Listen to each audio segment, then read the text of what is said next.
Hello, I am Reverend Irene Smith, and I'd like to welcome you to Generationally Speaking.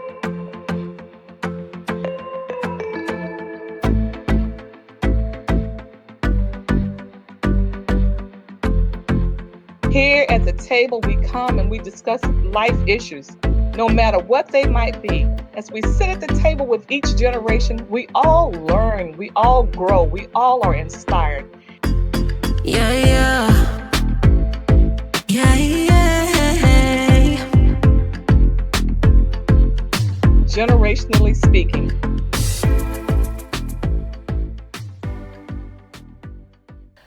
Well, hello. I am Reverend Irene Smith, and let me welcome you to Generationally Speaking. It is here at the table that we sit with voices of all generations, where we learn from each other, where we grow, and where we become all God has for us to be. I'm always amazed at my guests, and today I have someone so very special to my heart. I've known her since she was a little girl, and now she's blossomed into a beautiful young woman, and I'm so excited about her. Her name is Trina Horn, and I think I met Trina when she probably was in maybe sixth grade, fifth, sixth grade, seventh grade, something like that. I met her at church, yes, and I met her through a good friend of mine, Carrie Young, and she introduced me to Trina Boo, as I used to call her, Trina Bing, my Trina Bing, and her brother Keith. And so Trina and I were having a conversation, an older woman, one generation to another generation. And I said to Trina, how's your heart? And she said, it's okay. And we both started laughing because I was feeling the same way. My heart is okay. And what that translates into is that there are plenty of things that are on our heart that we're thinking about. And we're just saying, we're going to be okay, even with everything that's going on and transpiring in my life and in her life. And so I asked Trina to come and be my special guest on today. Trina has such a journey, a wonderful journey to share with us, one of resilience, a journey of what it means to exercise and learn patience in difficult places, what it means when you have a community who puts their arms around you and love on you and remind you that you're special. And so I'm going to ask Trina now to share with us her journey, and get your tea, get your box of tissue as we listen to this journey of Trina Horn. Hi, Trina. Hi, Miss Irene. As I used to call you, even though you're Reverend Smith now. But I've always and will always be Miss Irene, and I love it. So, Trina, share with our audience just a little bit about you as a young child. Okay. Hello. Gosh, a young child. I was hurting. I was confused and angry. I was ashamed, and I was just, at times I felt unloved, and I experienced a lot. I grew up in foster care, so pretty much shortly after birth, maybe about 2-3 years old, I was in foster care. So my mother couldn't, take care of me and my siblings, so I was placed in one foster home, and I was there maybe 2 years. I can't recall how long, but it was a short amount of time. And what ended up happening is the first home I was in, my foster mother's biological son ended up killing her. And I remember I wasn't in school yet, my brother was. So I remember just coming out of my room and coming through the kitchen, and there was a door that led down to the basement. And I remember just coming to the door and looking and seeing this woman laying on the ground with blood. And I remember him telling me that if you don't leave, I'm going to kill you too. I was 4. I'm 41 now, and I still remember that like it happened yesterday. So from that point, we were moved from that home to the home I lived in until I was about 16 with my mother who raised me, my foster mother, the new home. And even though I know my mother loved me, it was a challenge. There were 2 other boys who were there, 2 other foster children who were already there, and then it was me and one of my brothers. And, you know, in that process, I experienced a lot. I experienced rape, molestation. I experienced being teased at school. I experienced just not really fitting in. And it wasn't until, like Miss Irene said, that the young family offered us to go to church. They invited us to go to church. And we were like, yeah, you know, me and my brother went, and we were there faithful. I mean, you'd thought we were like some old saints who just loved God. We didn't know, and I had been exposed. I had been to church before. My foster mother had taken us to church, but we weren't going, on a regular basis, like every Sunday or anything like that. And from that point on, I went for some time, and then eventually I got saved and I got baptized at my home church, which is Mount Ena Baptist Church. And that's where I saw God begin to work in my life. I met, Reverend Smith. And even there, it was like, for me, it felt like there was a note on my forehead, like, pick with her, because she gonna give you what you want. Like, I was very... like I was on defense mode because I was already dealing with stuff at home. So now I come to church and I'm being picked with, and every time someone said something, I had something to say back. Like I was ready.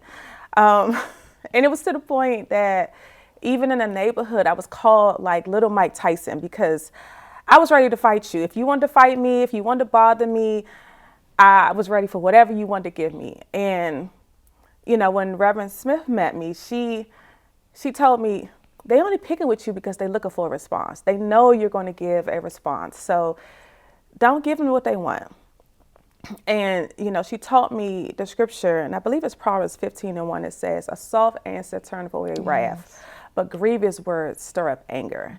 And from that point on, I started to change, how I responded to things, what I allowed to bother me, because I realized that it's not worth it. And I had so many people just in my life pouring into me from that ministry, and it began to allow my childhood to become a little bit easier, even though some of the things that I experienced in my household and in that family dynamic hadn't necessarily ended yet. So, and I mean, that was, that's a short version. I mean, I don't know if you wanted me to share anything else, but I mean, I could, pause there and then continue to share more. So, Trina, you shared so much because at 4 years old, you experienced significant trauma when you saw your foster mom, at the bottom of the steps. And my question to you is, in the process of being moved, did you get any type of, were you offered any type of professional help to help guide you through this trauma? Did they offer you any psychological help to help you with that? Not that I can recall. I did go to therapy at, in my elementary, school years. But what I recall was going to therapy for the sexual abuse. And I didn't like going. I didn't like going because, one, I had to talk about what I was dealing with and what I had experienced. But then also, I was a little girl talking to a grown man about something that happened to my body. So I was like, I don't want to do this. So if there was any type of, therapy or anything in regards to that, I don't recall it. Yeah. Yeah. And so when you were able, when they took you out of that home, and I know I met you in the new home. That's when I met you, and I could tell that you were hurting, and she became my daughter, because I didn't have any. I only had boys, so she became my daughter. And Trina Boo is Trina Bean. She would be with us everywhere we would go. But Trina, you still had to go home. And so when you went home, how were you able to manage your anger, your frustration inside the house? Some of it was just disassociating myself. I went into my room and stayed there by myself as long as I possibly could. There were other times where, I grew up in a generation where we still went outside to play. So as long as I wanted no punishment, I was outside. And then there were times where I had a cousin who I would go to their house and, spend time with them. But mainly it was, being as far away from everybody else that I possibly could. And then the times that I did, have to interact with the rest of the people in the house, as I got older, especially as a teenager, then I found, me and my mother just started getting into arguments about, to me, stupid stuff. Like when you think about it now, it's like we really had an argument about like a snack that I wanted. Yeah. But it was, I understand now that it was underlying issues. So instead of dealing with those things, it seemed like anything that I wanted could be made an issue. And it wasn't until I was about 20 when I wrote my mother a letter. I was in the military at the time. I joined the Army, and we had a whole bunch of free time. So what are you going to do? So I wrote, and I had a lot of just thinking, and I just thought about how, me and my mom haven't had a conversation about what took place. And I recall finding some like booklets or pamphlets in the trunk of her car at some point that talked about, sexual abuse with a child. And that's when it clicked that my mom didn't know what to do. Because the other thing that I experienced is that one of the two boys that lived in the home was one that sexually abused me, but he had mental issues, so he wasn't all the way there. And as I got older, I understood that, he had mental illness. So I couldn't really put a whole bunch of fault on him because he wasn't in the right state of mind, but I still felt some type of way. So even understanding this, I felt like, dang, not only am I like getting abused, but then it's not even somebody who got good sense. That's how I felt about it. Yeah. There was a time when, my mom would, catch him, coming into my room or just on top of me or whatever. And, she was fuss and say she's going to do X, Y, and Z or put him out. But then I remember thinking to myself, like, remove him out of the home. Like, why is he still here? And that never happened. That made me upset because for me, I'm like, why am I experiencing this? Why is this happening to me? And then nothing is happening as a result. Like there's no resolution. I'm still hurting. I'm still being abused, but I also have to stay in this situation. And that was a huge challenge for me. And so, as Trina talks about her mother, she's talking about her foster mom. And so, as I understand it, your foster mom had biological children. So, were they already out of the house when you all came to live in the house? And how was that interaction? Yes, they were already out of the house. They were, adults, older adults. So for the most part, our interaction was good. Her son, he was a chef and he was successful. So I would, see him from time to time. And then her daughter, she was at the house more. And for the most part, our relationship was okay until I was older, like maybe 15, 16 years old, and then me and my mom started to clash. So then she became, like offended. And of course, she wanted to take up with her mother if she feels like, her mom's being disrespected or treated some type of way. So her and I had our challenges that probably lingered on till maybe about 5 years ago or so. I mean, more recently, I've been comfortable enough to come around her at different family functions, and I can speak. And, she's been supportive. Like my sister and my biological mom passed in 2023, months apart. And I remember, her just being super supportive and, asking, do I need anything, and sending money, because then eventually I got my niece, who was 17 at the time. So she would send me, oh, you need some money to help take care of her, some food, or, whatever. Prior to that, we really didn't have like a sister relationship. It was more so like she was here and there. And then we had our challenges where we bumped our heads. And then it was like, okay, well, now we don't deal with each other at all.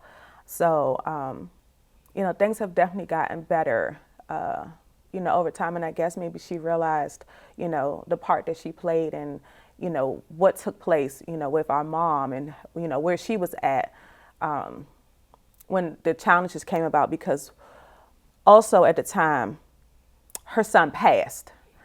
And I remember being at the house and something took place. And I remember my mom was saying, like, if we wasn't arguing and there was no strife, my son wouldn't have passed. Mind you, I'm a teenager, so I'm like, in my mind, what? That don't have nothing to do with me. But I didn't say that to her, but I couldn't understand and wrap my mind around the fact that she was just grieving. So she didn't know how to properly process what was going on. And, it took me some time to really get to a place that I understood that she needed to, grieve properly, and she needed to heal, and she wasn't in that place. So unfortunately, I got the brunt end of it. So there were many things that, as an outside observer, as I was looking in at the relationship between you and your foster mom, and I could never understand why she never gave you all a key to the door. I don't know. Because you all have been with her so many years. And every time we would bring Trina and Keith home, they would always have to call. So she would come and open the door. And I never said it to you all, but I couldn't understand why she didn't trust you with the key. I don't know. Did you ever ask her for a key? No. Okay. And we didn't get to that point because by the time I left, I was 16. So I think for me, it was just more so she was used to having us there, at the house. Like we weren't left alone. Wherever she went, we went. Unless we went over, someone's house in the neighborhood or like Reverend Smith. Like she would let us go different places, from time to time, but I'm not sure why we didn't have a key. And it wasn't to the point where we were old enough to kind of like do things on our own and come in, after hours. And she was like, oh, well, I can't trust them. Like there wasn't anything that's happened that would not want you to give your child a key. So I couldn't wrap my mind around it either. Okay. And during that time that you were with your foster mom, you also visited your biological mom. So what were those visits like, and how often were you able to visit with her? For me, it was more so, well, they didn't last that long. And I want to say maybe a few years, but it was a combination of sometimes we may meet like down in Rivertown, maybe at one of the, restaurants there. So sometimes they were unsupervised. It would just be, my mom would take us, it would be my mother and two of my other siblings, the youngest ones. We would see them, spend a little bit of time with them. And then there were other times where we would meet down at Child and Family Services Agency. Sometimes those were, supervised. It took me a little while to realize that my mom also was someone who wasn't in the right state of mind. Mm-hmm. So it was more so like, okay, this is something I'm just used to doing.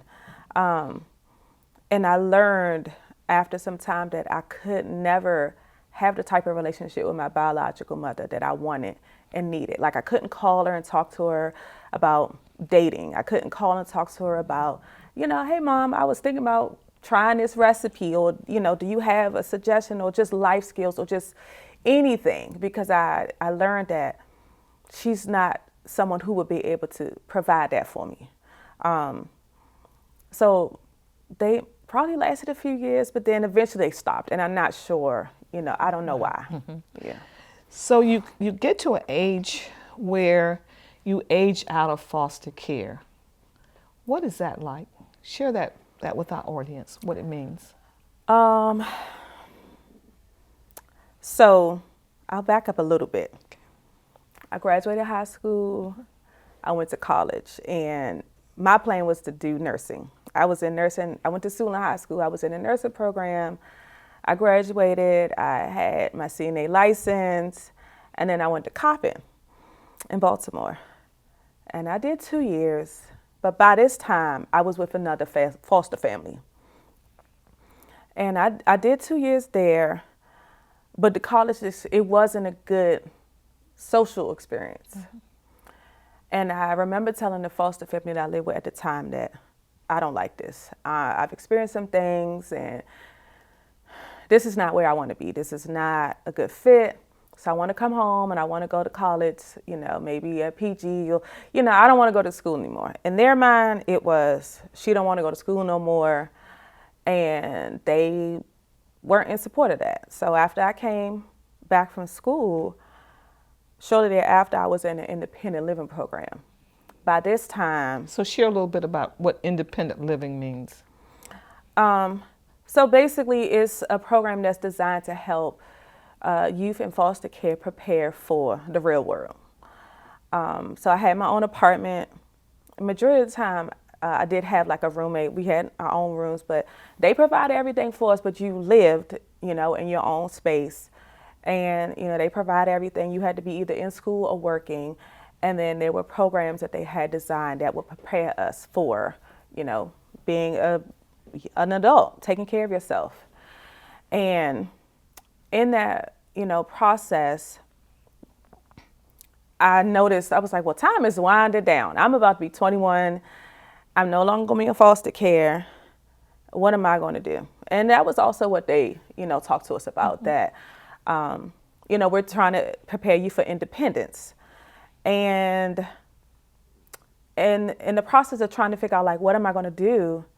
I joined the military. I went to the Army at 20, and I stayed there for 3 months, and I was like, nope, this ain't it. I mean, and if anybody's been to the military and tried to get out or know people who have gotten out, they don't just let you out. You don't just, I don't want to be here anymore. It's, you got to have a valid reason, and and there's a process to let you out, mm-hmm. if they agree to let you get out. And I got out with an honorable discharge and everything, but I was in a separate part for like weeks. So it's like they make you, like, so to speak, suffer. Like, you want to leave, you ain't just getting out of here all easily. And then we end up just like cleaning or doing just random like nonsense. And so eventually when I got out, I think it's, and this is 20 years ago, so I think it's called like your platoon. They were graduating the day they let me go home. So, and I did a lot. I did accomplish a lot in the military, but I hated running, and I just wasn't really prepared. My mindset was, mm-hmm. I got to figure out what I'm going to do. So when I was thinking, I was like, I could join the military and I'll be fine. But, So after that. When you think about your time in the military and your emotions, mm-hmm. when you look back now, What was it that you didn't feel, that sense of belonging that you were looking for out of the military? Well, I experienced a culture shock. I grew up and it was basically predominantly, black. We had a few, Caucasians, Asians, or whatever, Hispanic. It was a few, handful, literally. But when I went to the military, the majority of it was all white men. I had never seen so many white people in one space at a time. And then when I look back at our pictures, we literally, of course you could spot us, they had black and white pictures, but we were like little specks in the books. And I don't know, I just wasn't, I wasn't used to that type of like environment in that space. And because I didn't really have the confidence in myself that now I'm just here. And now you're in the military, you have to do X, Y, and Z. You have to, do a certain amount of push-ups and sit-ups and run, and you have to, complete all these different tasks and things. And it wasn't that I wasn't capable, but I just really didn't put my best foot forward. Like I gave up before I should have. Right. And I just think about how, my life could have been different, but at the same time, I do know that God designed my life to be the way it is. If anything would have been different in my life, I wouldn't have met you. I wouldn't have met, my godparents. I wouldn't have met, even though my sister did pass, I met my sister. She was, I think, 13. So I was about 16, 17 or so, maybe a little older. But she was, living with her, grandmother on her dad's side. And I just think about all the different things that I did in my life and the different choices I made. And if I had continued on or tried certain things, I wouldn't be where I am now. I wouldn't have experienced some of the things I've experienced. And, when it came to the military, when I finally got out, now it's crunch time. Because I turned 21, if I can add properly, I think it was 2004. So I remember just thinking, like, I'm coming out the system, like, in a short amount of time. The military didn't work, so what am I going to do? And my best friend told me about a bookkeeping and accounting class. I didn't even know what a bookkeeper was. But Child and Family Services was providing the class. It was free. They provided transportation to get to and from the class. They provided food. I mean, all I had to do was show up. So, and I did. And after we completed the course, I graduated. I got a certificate in bookkeeping and accounting. The teacher that I had offered me a position at her accounting firm. That's how I got into my career of, of being in accounting. And I recently had a conversation with my godmother because I was talking about my niece. And I said, that opportunity through God literally saved my life because I don't know what I was going to do. I got out in 2003, like I think maybe October, November or so of 2003. And then by June is when I turned 21. And from that point on, after I got the job, and then I turned 20, by the time I turned 21, I was able to get an apartment. And I was living, I had a 2-bedroom, but I was living on my own at 21 and was able to take care of myself. Child and Family Services helped. They gave me furniture. They gave me first month's rent and security deposit and was like, bye, good luck. We hope that you are successful. But, they played an intricate part. But had I not been exposed to these different opportunities, and then I just know that as a young person, you're trying to figure out life. Most of us don't know what we want to do tomorrow, more or less 5-10 years down the line, as far as how you're going to take care of yourself.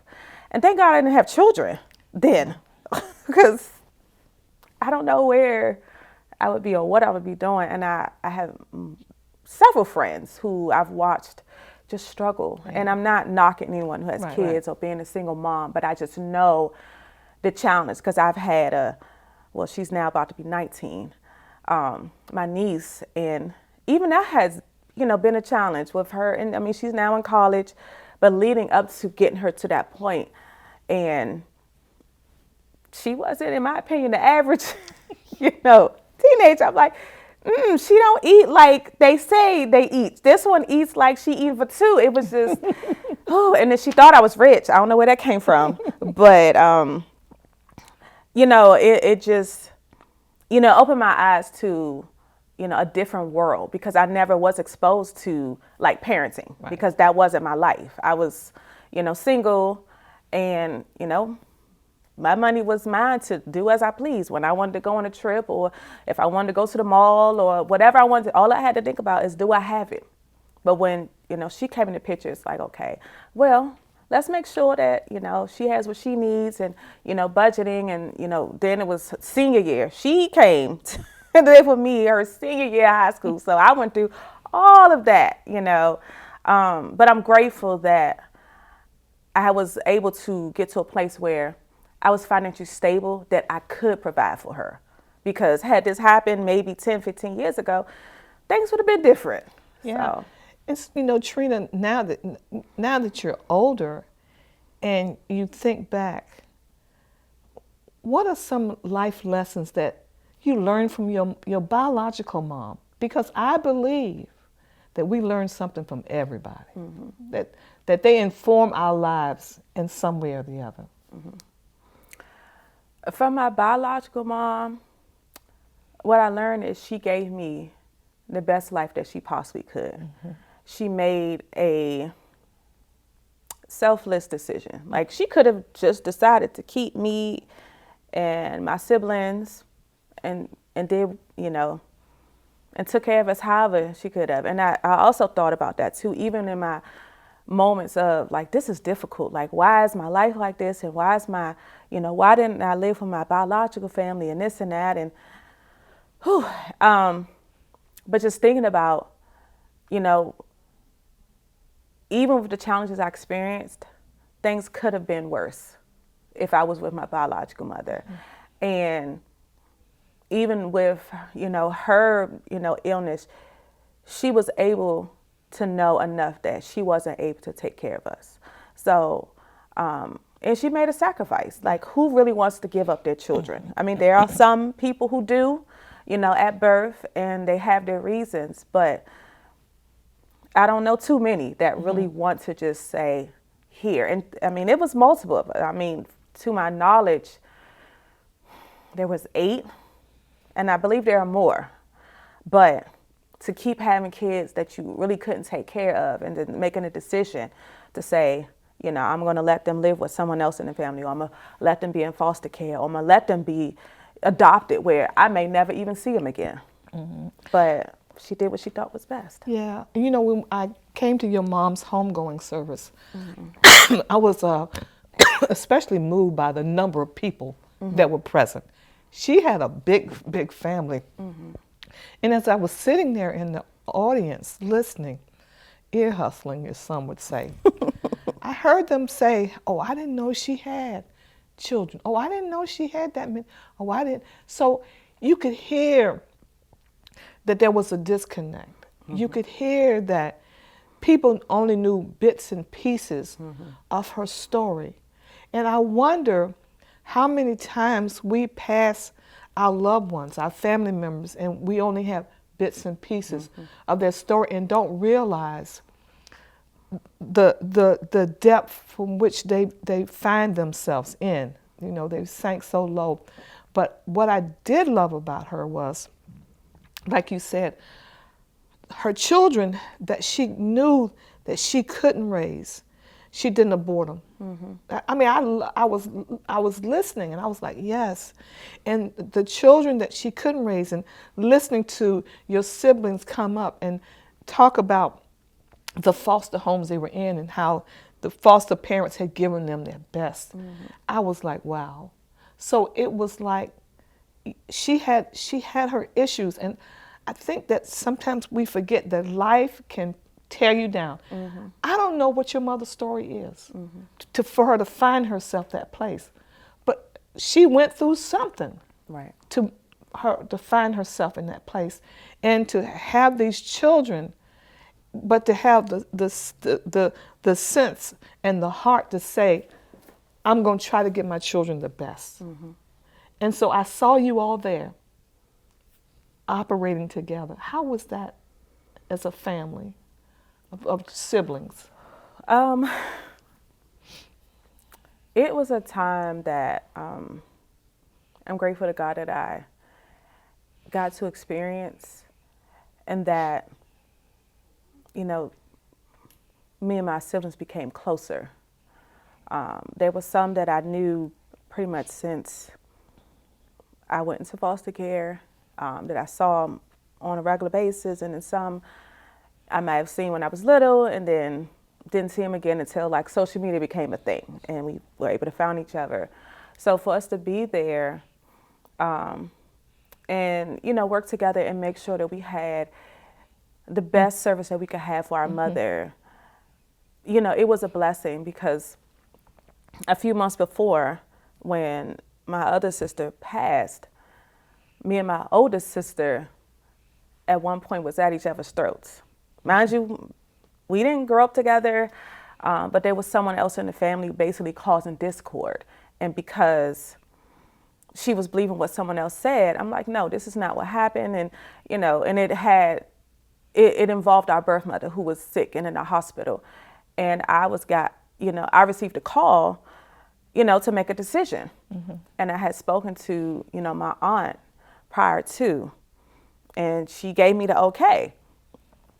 And, I got a call maybe like 5 something in the morning from the hospital, from the doctor, saying they wanted to do X, Y, and Z. And I'm like, okay, well, and he told me that, your aunt said to call you. So in my mind, I'm thinking like, I'm good. I can, make this decision on behalf of my mother. And come to find out, someone else is, trying to just bring discord and be messy. But long story short, it was revealed that, I was telling the truth. And, my sister came and, she apologized to me literally in the hospital. My mother, because we had to rush to the hospital. And, she apologized, and she was like, I see what this person was doing about, all of that. And, I'm grateful, because maybe 10, 15 minutes later, our mother passed. And, had things been different, I might have removed myself from the situation, because I did share with them, if you all want to allow this person, who's not even really family, so to speak, they were married into, cause a whole bunch of confusion, and not have a conversation with me to see what's going on and like how we can resolve this, then I don't want any parts, because it was already, it's already difficult. Like, this is a family I didn't even get the chance or opportunities to grow up with. And now I'm losing people. Like, my sister died in May, now my mom in August, and, and it was difficult. But, and I said, well, and I'm hurting. So I'm like, well, if you don't want to, fix this, I don't have to deal with you either. That was, my mindset. And, but God allowed us to, mend that relationship. So when we did, have the service for our mother, we were all in a good place. And I'm grateful that I had, my family there, and I had people who have been in my life, like Reverend Smith and the others who have been there to be, mentors and supporters, so that I could be taught how to handle, conflict, and how to, be able to look past some things and not sweat the small things, because what mattered the most is the relationship that I had with my family.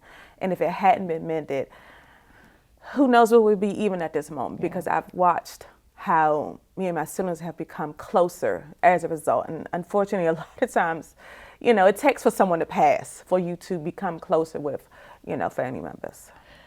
Over the years, I've watched Trina, sometimes up close, sometimes from afar, following her on Facebook without her probably knowing I'm watching and say, what's going on with Trina Bing? And what I noticed is that God put really positive people in your life at each junction. You were in school, out of school, as an adult. I saw you at churches, and I saw there were positive people sowing into your life. So when you think about that, what would you say to someone who is, going through? How did you? Do you know how God orchestrated these people to come into your life and what it meant for you at that time? It's funny you say that because I literally had a conversation with my niece about this. Like maybe 2, 3 weeks ago, we were coming home, from church. So we're riding in the car together, and she said, "Aunt Trina, like, how did you become, the person you are today?" And I'm like, okay. And she already knew my response. She was like, "What?" And I'm not talking about God. Girl, we not going to downplay God because God is really who has taken care of me, who has provided for me, who has, like you say, look, orchestrated, these different people in my life. But I had told her, I said, I've had several different women in my life. A few, men, but majority of the people who poured into my life were women of God, women of faith. And I said, even my mother who raised me, she raised me. She taught me how to cook, how to clean, how to take care of myself. She provided for me, and she set an example to the point where I remember on Saturday she would go to the bank and get money, or like she wasn't writing no checks, she wasn't swiping no card. She had good credit to the point where we moved from one house to a new housing development when I was like 15. She was able to help her sisters get houses and things, and I recall that, and that impacted my life in a positive way, where it helped me be more responsible and be a good steward over my finances. Even with the challenges, I still always recall the things that my mother did that helped her get to where she needed to be. But I was just telling my niece that I said, God placed plenty of people in my life that really poured into me. And it was through him that allowed me to get to the place where, I'm able to pour into others. And I said with her, I said, but one of the most important things is that I was receptive. When you talked to me about Proverbs 15:1, I received it. When other people poured into me and told me, that God loves me and that I'm, fearfully and wonderfully made, and that I'm of a chosen generation, and telling me what the Bible says about me, and like how I should dress, how I should, conduct myself. Those were the things that impacted me the most. And, when I talked to her, I said, if you want to be successful, if you want to go far in life, I said, I'm in your life right now, and I'm pouring into you as much as I possibly can. If you receive it, awesome. But if not, that's on you. But I told her, I said, but I also know I'm not the only one who's going to pour into your life. I'm not the only one who's going to have an impact, but you have to be in a position to receive it. Otherwise, it's to your detriment. And that's what has played a part in my life. And God just really has shown me that I can trust him in all areas. No matter what I experienced, he brought me through. And there were times where, like, even my mind was attacked, where I thought, I shared with you earlier, I had surgery not too long ago. And it got to the point where, and I'm not really a fearful person, but it got to the point, and I've had surgery before, and it got to the point where I even had thoughts of, like, am I going to survive surgery? And I did not really understand why. But I kept on, just praying, and I was just asking God to like calm my spirit, and he did. And the Sunday before I had surgery, I was in church, and I, just was listening to the sermon, and my pastor had me come to the altar, and had ministers and everybody prayed for me. And he just shared that, I needed to hear that message. And it was true, because God was just reminding me that, I'm taking care of you. So I went in and I had surgery, and of course I'm alive and I'm here today, thank God. But I mean, I allowed fear to, seep in and, try to take control of my life. But I was like, no, I know that God has, more work for me to do. And, it was just a reminder that he has me, he has me covered. He has me protected. And, I just have to trust and stand in his word continually. Yeah, I think that, when I think back over the years, I think that God was preparing you.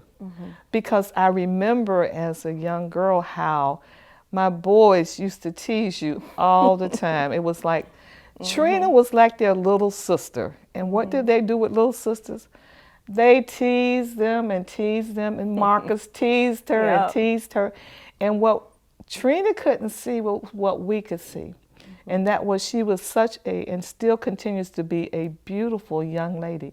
Thank you. And she had grit even then. She would stand up, but she would be ready to fight. We would be like, no, Trina. And so, Trina, I think God uses all of that inside of us to strengthen us for the journey that he has ahead for us. And at one point, I'm looking and I said, Trina is in Florida. How did you get to Florida, Trina? Oh my goodness. Okay, so 2011, I became pregnant. And I mean, it shocked me because you have unprotected sex. What do you expect? But I just didn't expect, I wasn't trying to get pregnant. So when it happened, I was like, oh shoot, what? And, but then I had a miscarriage, and that devastated me. My foster mother passed in May. I said May. September of 2011. And then I had a miscarriage on the 24th.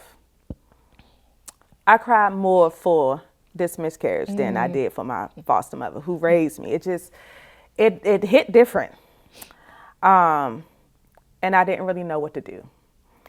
So, and it was a struggle going back to work, because there were other women who was pregnant at the same time as me. One lady, they had twins.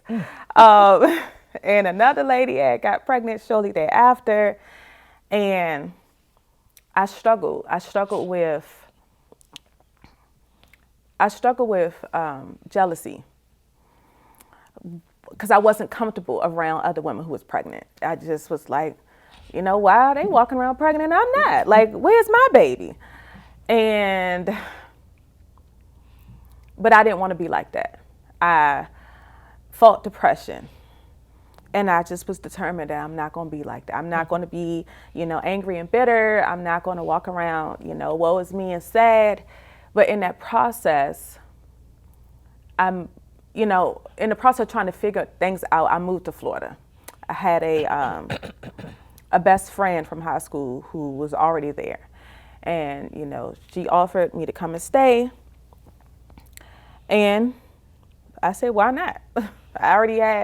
I had a desire at some point to live in the South. Didn't really have a state or anything, but the opportunity presented itself, and I went. I left, and I made $10 an hour my first job. I didn't make $10 an hour since I was 21. What was I thinking? I didn't know nothing about Florida. And, my best friend at the time told me, she's like, Florida's different. They don't pay as much, but it's cheaper to live, and blah, blah, blah. Yeah, okay. So long story short, I moved down there, and I pretty much was able to start working shortly thereafter, because I was looking for jobs in Florida before I moved. And then eventually, after staying with her and her family for a few months, then I was able to move out and get my own place. And, from that point on, I I experienced health issues while I was in the hospital. And that really just took me for a loop. And I say that because I really didn't have any health issues prior to. Like, so it just really, it shocked me. And then, and what I was told is that I had Crohn's disease. I don't even think I shared that with you. But my hospital experience was not great. So I was not in a position where I was receptive to anything they said. I was like, no, I don't. I ain't got nothing. This ain't going. And then it was something that it's no cure. No prayer. You got to be on medication for the rest of your life. And I was like, I'm not doing. I wasn't feeling it. And I took, some medicine for a little while. Like, but they gave me like a steroid. And I was like, nope, not doing that. And eventually I just was like, nope, not, I just really wasn't receptive. But, in that process, I saw how God, protected me and kept me and provided for me, because some of my years in Florida were the most difficult, even financially. And then it got to a point where I got involved with a guy who was a minister at this church that I started going to, and the relationship ended in domestic violence. And from that point, and I didn't have the support that I felt I needed.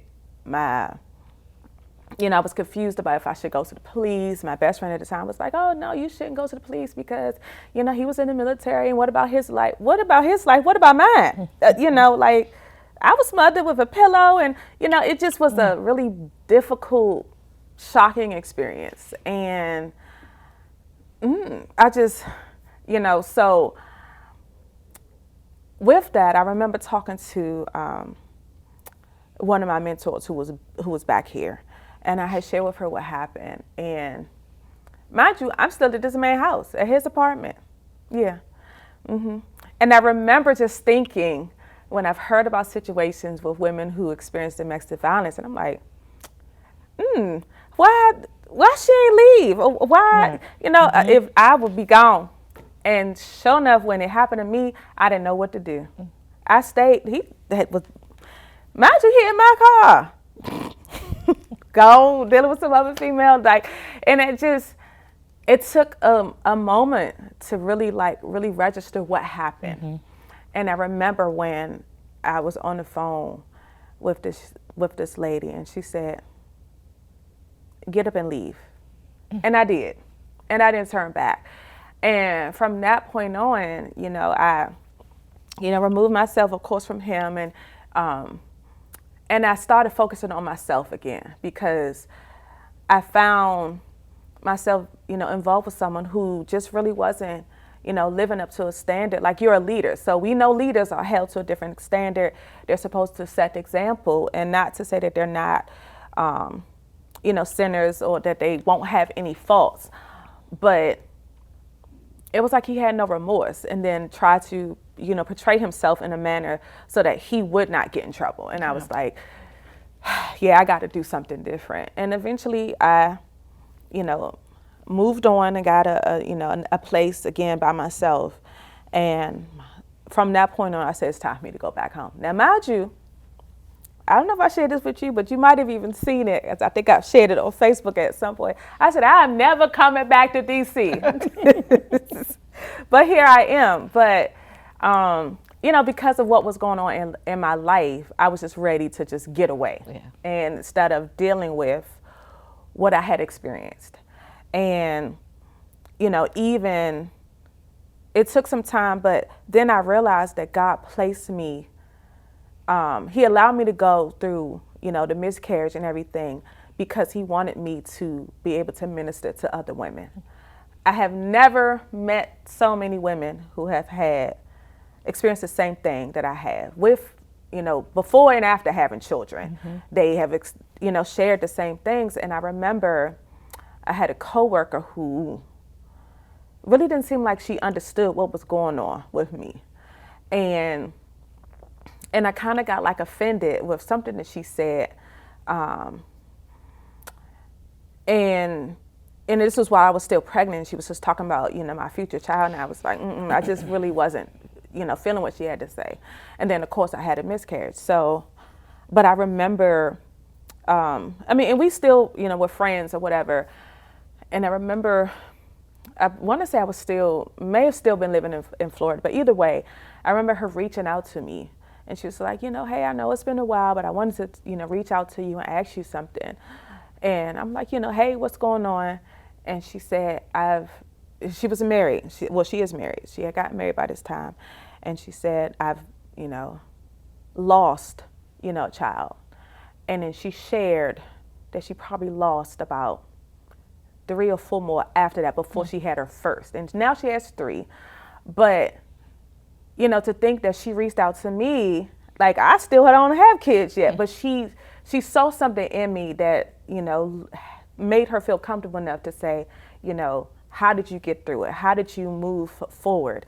And I ultimately told her I had to put in the work. I had to do what was required of me and face, this situation versus just trying to pretend like it didn't happen. I just think this is a wonderful place to end. Trina has shared so much, and I know her journey is going to be beneficial to so many people. And her final statement is that it was her faith and her trust in God that brought her through. And she recognizes that her journey was necessary because it's going to help other women who are facing similar types of situations. And so, Trina, let me just say thank you so much. Thank you so much for sharing. You're welcome. Thank you for having me. You've just been a true blessing. Trina has inspired us. She has informed us, and we are all transformed from hearing her journey. And we say to all of you who are listening, to God be the glory, and we'll see you next week.